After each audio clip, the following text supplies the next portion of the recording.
দুবরাজপুরে ফের গ্রেপ্তার হলেন প্রাক্তন তৃণমূল কাউন্সিলরের স্বামী। তৃণমূল নেত্রীর স্বামীর এই গ্রেপ্তারিকে ঘিরে শুরু হয়েছে বিতর্ক। গত 9 জুন ভোট পরবর্তী হিংসার অভিযোগে প্রথমবার গ্রেপ্তার হয়েছিলেন দুবরাজপুর পৌরসভার 2 নম্বর ওয়ার্ড কাউন্সিলর বুলটি চক্রবর্তীর স্বামী কল্যাণ চক্রবর্তী। 1 মাস পেরোতে না পেরোতেই 13 জুলাই সোমবার রাতে আবারও গ্রেপ্তার করা হয় প্রাক্তন তৃণমূল কাউন্সিলরের স্বামীকে। 2022 সালে দুবরাজপুর পৌর নির্বাচনে ভোট লুট, বিজেপির মহিলা প্রার্থীকে মারধর ও শ্লীলতাহানির অভিযোগে গ্রেপ্তার করা হয় দুবরাজপুর পৌরসভার 2 নম্বর ওয়ার্ডের প্রাক্তন কাউন্সিলর বুলটি চক্রবর্তীর স্বামী কল্যাণ চক্রবর্তীকে। আর এই গ্রেপ্তারি ঘিরে শুরু হয়েছে বিতর্ক।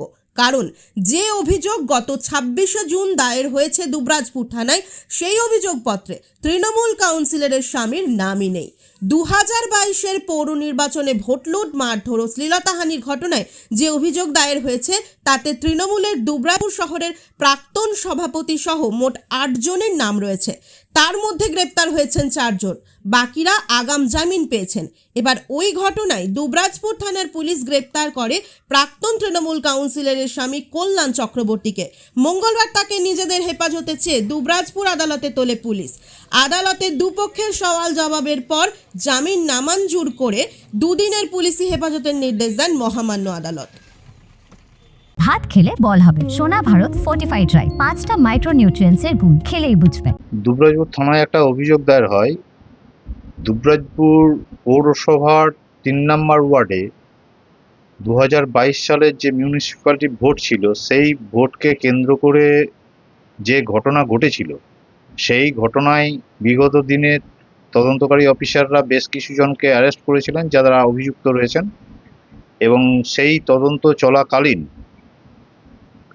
তদন্তকারী অফিসার কল্যাণ চক্রবর্তীকে অ্যারেস্ট করে আজকে তাকে ফরওয়ার্ড করেন আদালতে, এবং লানেট কোর্ট তার যে বেল পেয়ার সেটাকে কনসিডার করেন এবং অভিযোগ খতিয়ে দেখে এবং উভয় পক্ষের শুনানির পর আদালত তার যে বেল পেয়ার সেটাকে রিজেক্ট করেন এবং তাকে পুলিশের যে আবেদন মোতাবেক তাকে 2 দিন পুলিশ হেফাজতের জন্য নির্দেশ দেন।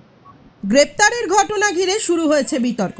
ঘটনায় প্রাক্তন তৃণমূল কাউন্সিলর বুলটি চক্রবর্তী জানান, ঘটনার দিন ভোট নিয়েই ব্যস্ত ছিলেন তিনি ও তার স্বামী। কারণ দুবরাজপুর পৌর নির্বাচনের 2 নম্বর ওয়ার্ডে তৃণমূলের প্রার্থী হয়ে প্রতিদ্বন্দ্বিতা করছিলেন বুলটি চক্রবর্তী। এমতো অবস্থায় নিজের ভোট কেন্দ্র ছেড়ে প্রায় 1 কিলোমিটার দূরে ভোট লুট বা মারধর করা কি করে সম্ভব? তাছাড়া অভিযোগপত্রের নামই নেই কল্যাণ চক্রবর্তী। তাহলে কি কারণে গ্রেপ্তার করা হলো? প্রশ্ন প্রাক্তন তৃণমূল কাউন্সিলরের।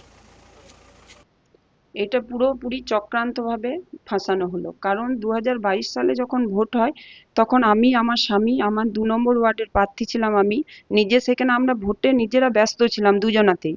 সেখানে সন্ধ্যে তক্ক আমরা নিজের ওয়ার্ডেই ব্যস্ত ছিলাম। সেখানে অন্য এক ওয়ার্ড যেখানে 1 কিলোমিটার দূর আমার এখান থেকে, সেখানের প্রতিহিংসা, শ্লীলতাহানি, তাকে ফাঁসানো হলো কিভাবে সম্ভব? সে তো নিজের ওয়ার্ডে ব্যস্ত, সেখানে কিভাবে গেল? এটা কিভাবে হলো আমি নিজেই তো বুঝতে পারছি না। এবং যিনি অভিযোগ করেছেন তিনি তো 8 জনের নাম দিয়েছে, সেখানে তো আমার স্বামীর নামই নেই। সেখানে 8 জনাকার নাম, তার মধ্যে আমার স্বামীর নাম নেই, তো সেইভাবে কিভাবে তাকে গ্রেপ্তার করা হলো? আবার আমি মানে পুরোপুরি চক্রান্ত, এটা আমি পুরো বোঝা যাচ্ছে কিভাবে এটা করা হলো। তৃণমূল কাউন্সিলরের স্বামীর গ্রেপ্তারি ঘিরে জোর জল্পনা শুরু হয়েছে দুবরাজপুরে। ভিত্তিহীন অভিযোগে গ্রেপ্তার করা হয়েছে প্রাক্তন তৃণমূল কাউন্সিলরের স্বামীকে, এমনটাই মনে করছেন প্রাক্তন তৃণমূল কাউন্সিলর ও এলাকাবাসী। পুলিশের ভূমিকা নিয়েও উঠছে প্রশ্ন। প্রদীপ দাসের রিপোর্ট, নিউজ বার্তা। দেখুন, যে অভিযোগের ভিত্তিতে পুলিশ ওনাকে আদালতে তুলেছে সেই অভিযোগ হচ্ছে সর্বৈব মিথ্যা। কারণ সেদিনকে যে ঘটনার কথা বলা হয়েছে উনি সেই ওয়ার্ডের বাসিন্দাও নয়, এবং উনি সেখানে যে অভিযোগ করা হয়েছে সেই অভিযোগে উনি অভিযুক্তও নন। এখন পুলিশ ওনাকে কিভাবে রাজনৈতিক প্রতিহিংসার কারণে হয়তো পুলিশ ওনাকে অ্যারেস্ট করেছে এবং পিসি প্রেয়ার করেছে, 5 দিন পিসি প্রেয়ার করেছিল। লার্নেড কোর্ট সেটাকে ভালো বুঝে ওটাকে 2 দিন মাত্র অ্যালাউ করেছেন। 2 দিন পর আবার কেস ডায়েরি উনি চেয়েছেন। এই কেসে যারা এফআইআর নেমে আসামি ছিল তাদের প্রত্যেককে লার্নেড ডিস্ট্রিক্ট অ্যান্ড সেশন জাজ 438 অ্যান্টিসিপেটরি বেল অলরেডি অ্যালাউ করে দিয়েছেন। যারা অলরেডি কাস্টডিতে ছিল তাদেরকেও এই কোর্ট 3-4 দিনের মধ্যেই বেল অ্যালাউ করে দিয়েছেন। ঠিক আছে, এবার এখানকার পুলিশ টোটালি মিথ্যাভাবে একে এই কেসে ট্যাগ করেছে। এর এফআইআর কোনো নাম নেই, 4 কর্নার অফ দ্য এফআইআর এর কোনো কিচ্ছু নেই। টোটালটাই সর্বৈব মিথ্যা অভিযোগ।